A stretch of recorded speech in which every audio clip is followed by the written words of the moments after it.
रोज रोज घरचं जेवण खाऊन कंटाळा आला तर कधीतरी असं वाटतं ना, की बाहेर जाऊन हॉटेलचं मस्त चमचमीत खावं. पण जर हॉटेलपेक्षाही टेस्टी आपण जर घरच्या घरी बनवू शकलो तर किती छान. तर तशीच मी एक रेसिपी शेअर करते. तर हॉटेलपेक्षाही टेस्टी आपण घरच्या घरीच बनवू शकतो. कशाला हॉटेलमध्ये जास्तीचे पैसे खर्च करायचे. तर त्यासाठी मी ते 2 मोठ्या साईजचे कांदे असे मोठे-मोठे कट करून घेतले. एका पॅनमध्ये किंवा कढईमध्ये पाणी गरम करून घेतले. आता याच्यामध्ये कांदे घातले, सोबतच 12 ते 15 काजू घातले. आता हे चांगले सॉफ्ट होऊ देऊया, म्हणजे याला चांगलं शिजवून घ्यायचं आहे. तर हे नरम होईपर्यंत आपण इथे टमाटर इथे कट करून घेऊया. तर मी इथे 3 ते 4 असे मीडियम साईजचे टमाटर घेतले. आता असे मोठ्या-मोठ्या तुकड्यांमध्येच इथे कट करून घेतले. सगळे टमाटर या पद्धतीने कट करून घ्यायचे. आता याच्यामध्येच 2 ते 3 हिरव्या मिरच्या घेतल्या आहे, यासुद्धा कट करून घेऊया. सोबतच 1 इंच आल्याचा तुकडा घेतला आहे. आता हा सुद्धा आपल्याला असा कट करून घ्यायचा आहे. सोबतच थोडेसे लसूण घेतलेले आहे. कोथिंबीरच्या काड्या घ्यायच्या. कोथिंबीरच्या काड्यांनी ना भाजीची टेस्ट खूप छान लागते. असेल तर नक्कीच घाला. आता याची पेस्ट तयार करून घ्यायची. तर एका मिक्सरच्या भांड्यामध्ये हे सगळं घालून घेऊया. आता आपण याला मिक्सरला बारीक करून घेऊ आणि एक पेस्ट तयार करून घेऊ. आता हे पेस्ट मी तयार करून घेते. दुसरीकडे बघा आपले कांदेसुद्धा सॉफ्ट झालेले आहे.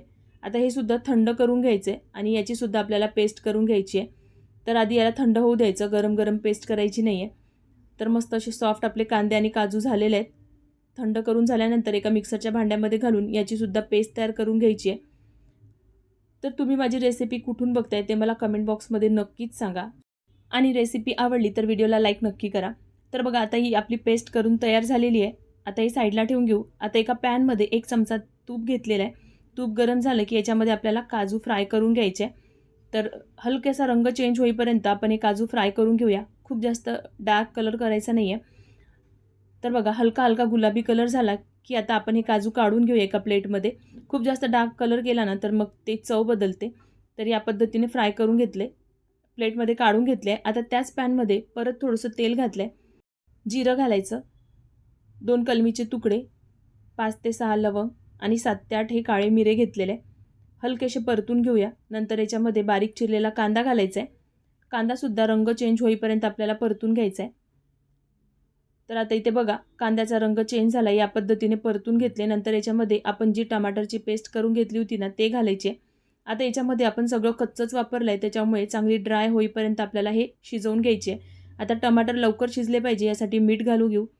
आता जेवढं आपल्याला भाजीला लागतं ना तेवढं इथे मी मीठ आधीच घातलं आहे. आता एकदा मिक्स करून घ्यायचं आणि झाकून याला चांगलं शिजवून घ्यायचं. म्हणजे हा मसाला आहे ना तो इकडे-तिकडे उडणार नाही. तर आता इथे बघू शकता हा मसाला आपला चांगला असा ड्राय झाला आहे. एकदा याला चांगलं मिक्स करून घ्यायचं आहे. जेवढा मसाला चांगला परतला ना तेवढी भाजीची चव छान लागते आणि मसाला मस्त दाणेदार तयार होतो. तर आता इथे बघा हे चांगलं मिक्स करून झालं की आता याच्यामध्ये जे आपण कांदा आणि काजूची पेस्ट केली होती ते घालायची. आता याला चांगलं मिक्स करून घ्यायचं. चांगलं हे दोन्ही एकजीव झालं की आता याच्यामध्ये काही सुखे मसाले घालायचे. तर याच्यामध्ये 1 चमचा लाल तिखट, हळद पावडर, धने जिरे पावडर आणि गरम मसाला घातलाय. तर आता याच्यामध्ये मीठ घातलेलं नाही कारण मीठ आपण आधीच घातलं होतं. हे सगळे मसाले चांगले एकदम मिक्स करून घ्यायचे परत आणि परत याला झाकून चांगलं शिजवून घ्यायचं. 4-5 मिनिटं मंद आचेवर मी इथे शिजवून घेणार आहे. तर मध्ये-मध्ये हे चेक करायचं आहे कारण आपण याच्यामध्ये काजू वापरले आहे ना तर ही पेस्ट आहे ते पॅनला लागू शकते.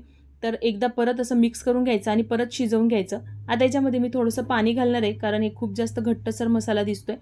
तर मसाला जसा तुम्हाला घट्ट पातळ करायचा असेल ना तसं तुम्ही ते करू शकता. तर आता याच्यामध्ये तळलेले जे आपण काजू ठेवले होते ते घालायचे. सोबतच मी इथे दुधावरची मलाई घेतली आहे तर 2 चमचे ते घातले. जर मलाई नसेल तर तुम्ही फ्रेश क्रीमसुद्धा वापरू शकता. आता परत याला चांगलं मिक्स करून घ्यायचं आणि आता आपण हे झाकून परत 5-6 मिनिटं होऊ देऊ. म्हणजे जी मलाई घातली आहे ना त्यालासुद्धा तेल सुटेल. तर आता याला परत झाकून घ्यायचं आहे आणि 5 ते 6 मिनिटं होऊ दिलं आहे मस्त मंद आचेवर. तर बघा मस्त असं वरती तेल सुटलेलं आहे. वरून कसुरी मेथी आणि बारीक चिरलेली कोथिंबीर घातली आहे. आता एकदा मिक्स करून घेऊ.